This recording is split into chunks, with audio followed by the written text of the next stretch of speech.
Welcome. We begin in Washington this morning, where in a historic day, a formal impeachment inquiry has been launched against President Trump. House Speaker Nancy Pelosi made the announcement late yesterday, saying the president violated his oath of office during a phone call with the president of Ukraine when he asked him to investigate Joe Biden. But the president argues he did nothing wrong and plans to release a transcript of his phone call today. Meanwhile, Congress is calling on the White House to release the full complaint of a whistleblower that could contain additional information on the controversial call. Our Nancy Cordes has the latest. I'm announcing the House of Representatives moving forward with an official impeachment inquiry. After holding out on impeachment for months, House Speaker Nancy Pelosi said President Trump had violated his oath of office by calling upon a foreign power to intervene in his election. This is a breach of his constitutional responsibilities.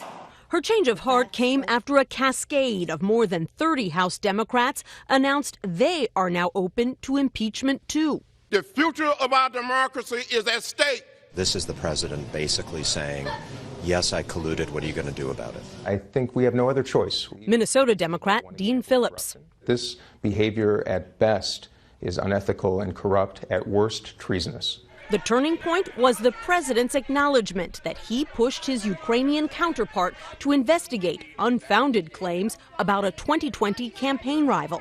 There was pressure put on with respect to Joe Biden.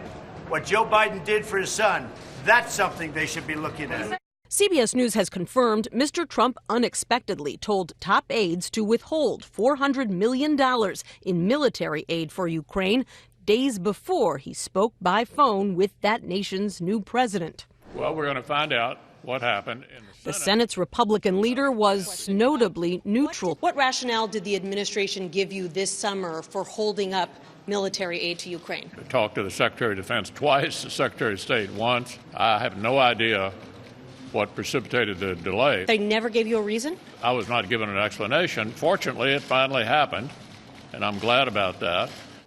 The House and Senate Intelligence Committees are now working to nail down interviews with the whistleblower who filed a complaint about all of this a month ago. A lawyer for that whistleblower says he's eager to talk to lawmakers after the Director of National Intelligence decided not to share the contents of his complaint with Congress. Nancy Cordes, CBS News, Capitol Hill. All right, so for more on this, we are joined by CBSN political contributor Molly Hooper. So, Molly, people have been hearing the word impeachment in various ways, right? Yes. Whether it's the articles of or inquiry or actual impeachment. And I think that we need to sort of clarify things for people. Many have said that this is sort of historic, the announcement of an official impeachment inquiry. Yep. Exactly how significant is this? Well, it depends on who you talk to. According to Democrats in the caucus, they think that it's very significant because it's an indication that Nancy Pelosi has given, obviously, the green light to Democrats pursuing formal impeachment proceedings. However, when it comes to the actual practice, traditionally what will happen is a member of Congress will introduce a resolution that states it wants to impeach a federal officer. Could be the president, could be a federal judge. Traditionally, it has been federal judges. And the House would vote on that, sending it to the Judiciary Committee. So before you even have an official investigation in the committee, the full House votes on that. And we have not seen a full House vote sending a formal inquiry request or the official request to launch an inquiry in the House Judiciary Committee. We have not seen that vote in the House of Representatives, which is why Republicans are arguing that this is not an official impeachment inquiry because the full House has not considered it. Separately, the House could also just consider a resolution to launch an impeachment inquiry. Maybe not directed necessarily to House Judiciary Committee, perhaps a select committee, but again, the full House has not voted on it. Still, when I talked to Democrats yesterday, they said that this greatly expedites, however, any proceedings that the House Judiciary Committee will pursue regarding impeachment, articles of impeachment. And the way that they say this essentially is going to work, again, this is according to several higher-ranking Democrats, is that the six Democratic-led committees that are currently launching investigations into aspects of this president, they will get their findings together, send them to the Judiciary Committee, where members of the Judiciary Committee will essentially come up with articles of impeachment. Okay. So I know. So what I get is there are many steps after this, and none of them entirely certain. Yes. So if this process reaches to the point of impeachment, can you give us an idea of how long that could possibly take? Again, that's one thing that I kept trying to pursue yesterday with Democrats. What's the timeline on this?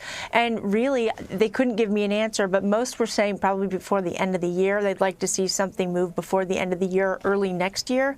If you look back to when Bill Clinton was impeached, essentially, the House Judiciary Committee received the independent counsel's report and went from there and essentially had 4 days of hearings and then moved to move on to considering articles of impeachment, which in the House is considered a business meeting, where it's like a bill. When the House committee is marking up a bill and they're adding amendments and voting on amendments in that committee, that's what they'll be doing essentially for articles of impeachment. So various members can offer, hey, let's impeach on this article. This is one charge. Here's another charge.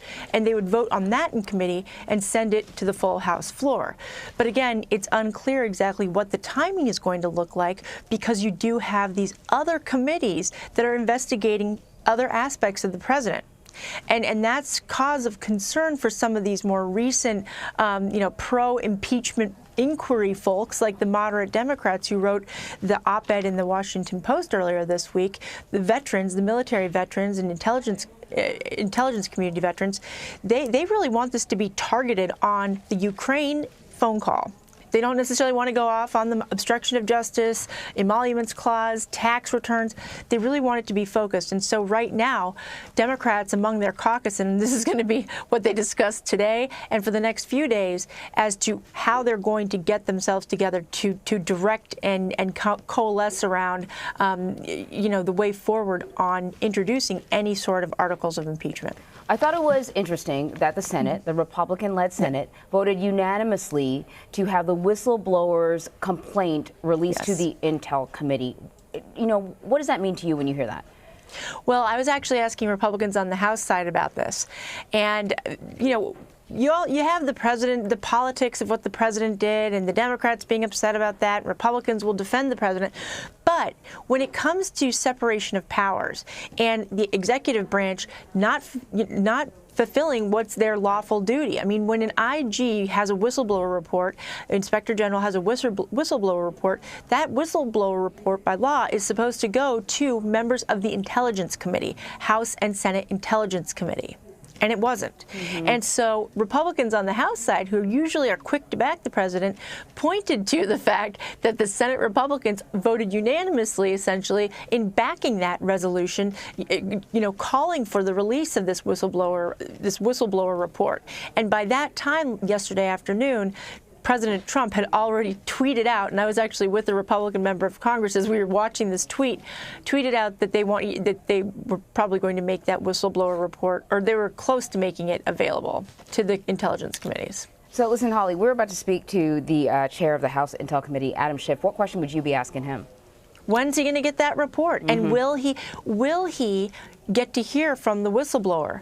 I mean, it's one thing for a whistleblower to come forward, but the reason we haven't heard this name is because, when you're a whistleblower, you don't necessarily want to draw attention to yourself. I mean, and especially in the intelligence community, because who knows if this individual is going back into whatever intelligence agency. You don't want to be compromised. So, has Adam Schiff, is he going to hold a hearing, an in public hearing with this whistleblower? Has he seen the report yet, or what assurances does he have that the intelligence community